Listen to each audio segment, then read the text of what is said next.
The packed Manhattan courtroom had already heard tales of balcony terror and hush money payouts, but nothing prepared the crowd for the name that rocketed off the prosecution table at 10:14 a.m. on day 16. Aaron Carter.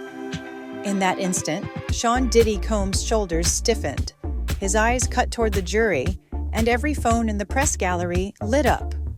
For years, the music titan seemed untouchable, yet one mention of a late pop star, found lifeless in a California bathtub back in 2022, sent a chill through the proceedings. The question that echoed over the marble walls was simple. What secret could Carter have carried that still haunts Diddy today?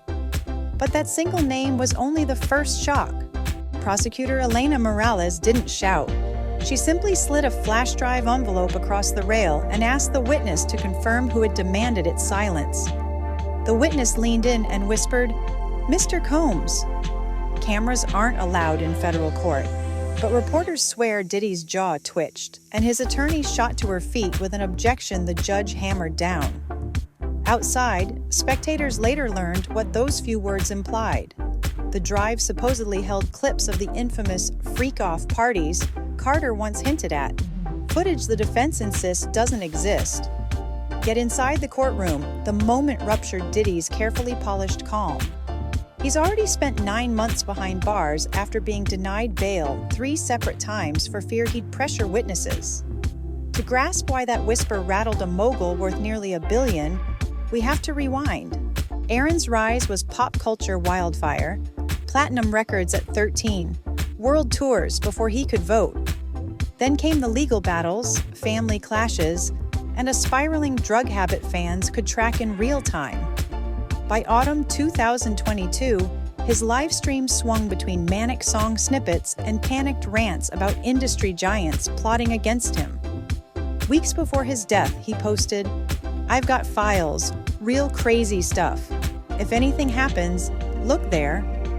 When he was discovered unresponsive in his Lancaster home that November, officials chalked it up to an accidental OD.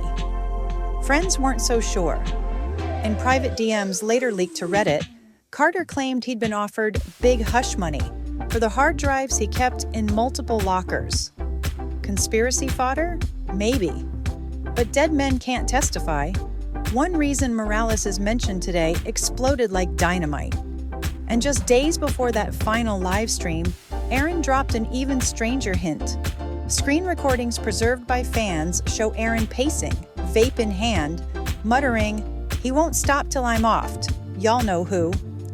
He never spoke Diddy's name, but he grinned when commenters spammed "Freak Off King." Carter claimed to possess rooftop footage from a 2016 blood-on-white carpet incident that could level a whole empire. Viewers thought it was clickbait, until Brianna Bana Bongolan took the witness stand this week and described the exact same year, hotel, and a $100,000 payoff to bury surveillance video. Suddenly, Aaron's rants felt less like paranoia, more like prophecy. Those rants might have sounded wild, until witnesses echoed the same dread on oath.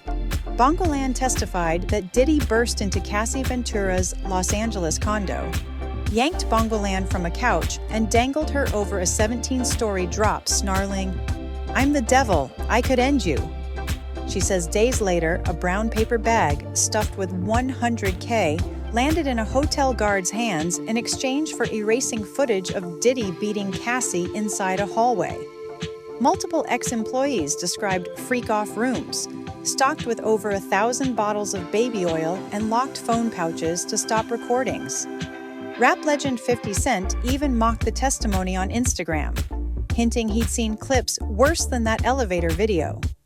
The jury sat stone-faced, but one look at their notes showed 3 words scribbled over and over: pattern of control. Money can bury rumors, but digital trails live forever.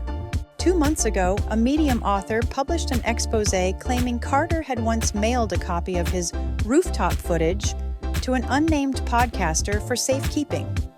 Within hours, Aaron Files was trending, and soon fringe YouTubers alleged the feds had secured the drive from Carter's estate. Prosecutors have neither confirmed nor denied, But when Morales waved that flash drive envelope today, the gallery leaned forward as if expecting someone to press play. The defense insists it's a stunt. The judge sealed its contents for now. Still, whispers grow that a tech forensics witness will authenticate metadata, linking the files straight to Carter's external SSD, turning rumor into evidence. Speculation turns explosive when law meets a century-old mafia statute. Racketeer-influenced and corrupt organizations charges were forged to crush crime families. Now they're aimed at a hip-hop empire.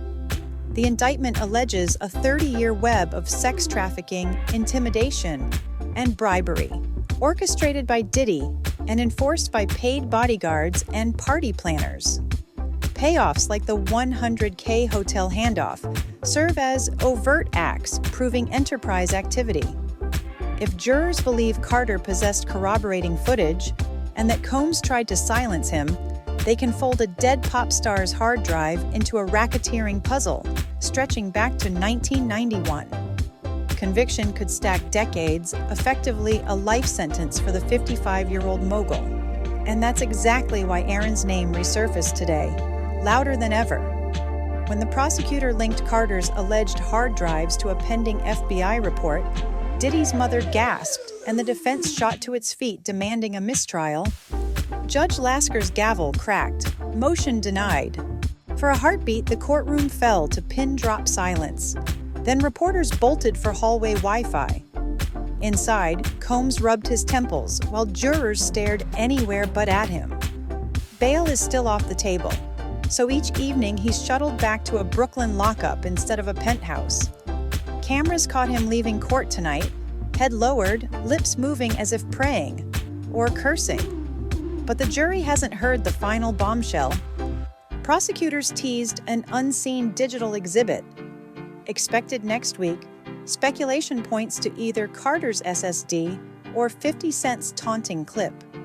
New witnesses include a former tour accountant who claims large cash withdrawals aligned with hush money payoffs, and a tech forensics expert ready to map file creation stamps to hotel security systems. If even a fraction holds up, the defense must explain why an artist who died 3 years ago talked about the same footage long before the trial. For fans, it's the ultimate cliffhanger. Is the empire about to crumble, or will star power once again outshine scandal? Which leaves one chilling question hanging in the air. Conclusion: was Aaron Carter collateral damage? Facts, rumor, and courtroom drama have collided in a spectacle nobody saw coming. One narrative casts Carter as a frightened whistleblower whose warnings died with him. Another paints him as a troubled star chasing clicks. Somewhere between those extremes lies the truth the jury must weigh. Did a pop prince die with evidence that could topple hip-hop royalty? Whatever verdict emerges, the story is still unfolding, minute by minute, witness by witness. So hit subscribe and keep your notifications on, because the moment new testimony drops, you'll hear it first right here on Starbuzz Daily, your front row seat to every twist in the wild world of celebrity news.